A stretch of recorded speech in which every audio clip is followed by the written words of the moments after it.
नमस्कार शिक्षक साथियों, स्वागत है आपका मेरे YouTube चैनल पर। वीडियो को शुरू करने से पहले सभी साथियों से निवेदन है, चैनल को सब्सक्राइब कर ले। तो चलिए वीडियो को शुरू करते हैं। जैसा कि आप सभी को पता है, अतिशय शिक्षकों की काउंसलिंग प्रक्रिया चल रही है और प्राथमिक तथा सहायक शिक्षकों की काउंसलिंग प्रक्रिया पूर्ण हो चुकी है। बहुत जल्द ही माध्यमिक शिक्षकों की काउंसलिंग प्रक्रिया प्रारंभ हो जाएगी, लेकिन अतिशय शिक्षकों की जो सूची है उसमें कई विसंगतियाँ देखने को मिल रही हैं। कई ऐसे मामले हैं जिनमें विसंगतियाँ देखने को मिली हैं। आप लोग देख सकते हैं कि अतिशय शिक्षकों के मामले में सामने आ रही हैं कई विसंगतियां।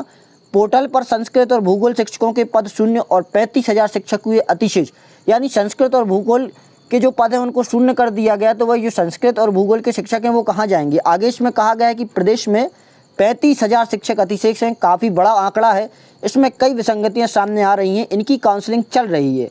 शिक्षा पोर्टल पर जो पद रिक्त बताए हैं वह पहले से भरे हैं। साथ ही अनेक ऐसे मामले सामने आ रहे हैं जिसमें जिन पदों को रिक्त बताया गया है उन्हें बीच में ही समाप्त कर दिया गया है। इसमें अतिशेष के नाम पर स्कूलों में संस्कृत, भूगोल, समाजशास्त्र के विषय समाप्त कर दिए गए हैं। जैसा कि आप सभी को पता है कि दर्ज संख्या के हिसाब से पद स्वीकृत होते हैं और सरकारी स्कूलों की दर्ज संख्या लगातार कम हो रही है, जिस कारण से संस्कृत, भूगोल और समाजशास्त्र के पद बिल्कुल समाप्त होते हुए दिख रहे हैं। काउंसलिंग में विभाग ने पोर्टल पर हायर सेकेंडरी स्कूलों में उच्च माध्यमिक शिक्षक के संस्कृत विषय के पद शून्य कर दिए हैं। इसमें संस्कृत के शिक्षक अतिशेष हो गए हैं। भाई, आपने पद शून्य कर दिए हैं और जो शिक्षक पहले से कार्यरत हैं वह अतिशेष की श्रेणी में आ गए हैं। प्रदेश के स्कूलों में 6वीं से 8वीं तक के विद्यार्थियों को संस्कृत विषय माध्यमिक शिक्षक पढ़ाते हैं।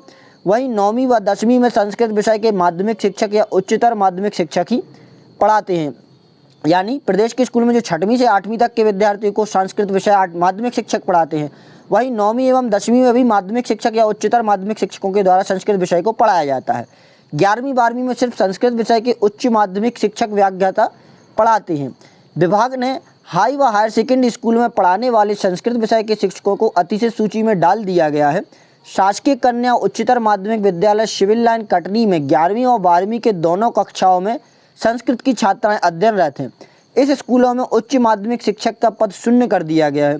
स्कूल में पदस्थ संस्कृत के शिक्षक दिनेश कुमार तिवारी अतिशेष हो गए हैं। वहीं राजधानी के तारा शिवनिया स्कूल में संदीप कुमार दुबे 9वीं से 12वीं तक के विद्यार्थियों को पढ़ाते थे। जब उन्होंने चॉइस फिलिंग की थी तब स्कूल में रिक्त पद दर्शाया गया और उसी आधार पर उनकी पद स्थापना हुई, लेकिन अब अतिशेष की श्रेणी में आ गए हैं। वहीं शिक्षिका आशमा लक्ष्मीगंज स्कूल में भूगोल के पद पर पदस्थ हैं, लेकिन पोर्टल पर इनका पद शून्य प्रदर्शित हो रहा है। इस कारण से यह भी अतिशेष की श्रेणी में शामिल हो गई हैं। वही विभागीय अधिकारियों का कहना है कि पूरे मामले का परीक्षण करा रहे हैं, जो विसंगतियां होंगी उन्हें दूर कर लिया जाएगा, लेकिन इसकी कमी संभावना है।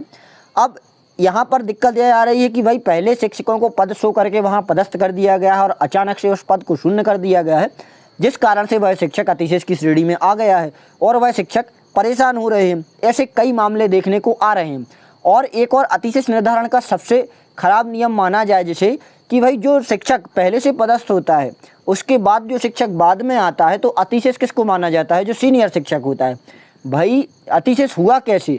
यदि उस विद्यालय में पद नहीं था तो आपने एक और शिक्षक उसमें भेजा क्यों? और जब उसमें शिक्षक भेजा तो जो पहले से पदस्थ शिक्षक था उसको अतिशेष क्यों किया जा रहा है? जो शिक्षक बाद में भेजा है उसी को अतिशेष करिए ना, वह एक्स्ट्रा आया हुआ है। जैसे मान के चलिए, एक उदाहरण के लिए लेते हैं कि भाई एक विद्यालय है जहाँ पर 2 शिक्षक पदस्थ हैं, लेकिन विभाग के द्वारा ट्रांसफर या अन्य किसी माध्यम से एक तीसरा शिक्षक भेज दिया जाता है। अब इनमें क्या होता है, जो पहला शिक्षक रहता है सबसे पहले पदस्थ हुआ था वह अतिशेष की श्रेणी में आ जाएगा। अब इसमें उसकी क्या गलती? भाई विभाग ने यदि भेजा है तीसरे शिक्षक को तो वहाँ पर पद होना चाहिए। जब पद है तब भेजा है, यदि पद है तो वहाँ भेजा गया है तो वह सीनियर शिक्षक है, वह अतिशेष क्यों हो रहा है? इसका कारण समझ नहीं आता है।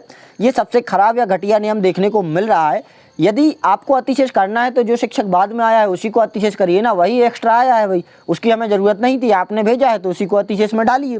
आगे भी कई विसंगतियां देखने को मिल रही हैं कि सूची में सामने आ रही विसंगतियां वरिष्ठ शिक्षकों को भी मान लिया गया अतिशेष। भाई प्रदेश में करीब 35,000 शिक्षक हैं जो कि अतिशेष की श्रेणी में आए हुए हैं। वरिष्ठ शिक्षकों को अतिशेष सूची में भी डाल दिया गया है, जबकि वे स्कूल में पहले से स्वीकृत पद पर पदस्थ हैं। वहीं कनिष्ठ शिक्षक जो ऑनलाइन स्थानांतरण प्रक्रिया के तरह जुगाड़ लगाकर मनचाहे जिलों के स्कूलों में पहुंच गए हैं, वह स्कूल शिक्षा विभाग वरिष्ठ शिक्षकों को अतिशेष मानते हुए खाली पद वाले स्कूलों में भेजेगा। भाई अब ये इस बात समझ में नहीं आई कि भाई वरिष्ठ शिक्षकों की इसमें क्या गलती। भाई सामने वाला शिक्षक अपनी जुगाड़ लगाकर ट्रांसफर कराकर स्कूल में आ गया तो उसी को अतिशेष करिए ना, जो बाद में आया हुआ है। पहले से जो शिक्षक है उनकी इसमें क्या गलती कि आप उनको अतिशेष मान रहे हैं। आगे इसमें बताया गया कि ऐसे कई वरिष्ठ शिक्षक 1 या 2 साल में सेवानिवृत्त होने वाले हैं और ऐसे में करीब 1000 वरिष्ठ शिक्षकों को अतिशेष की काउंसलिंग में भटक रहे हैं।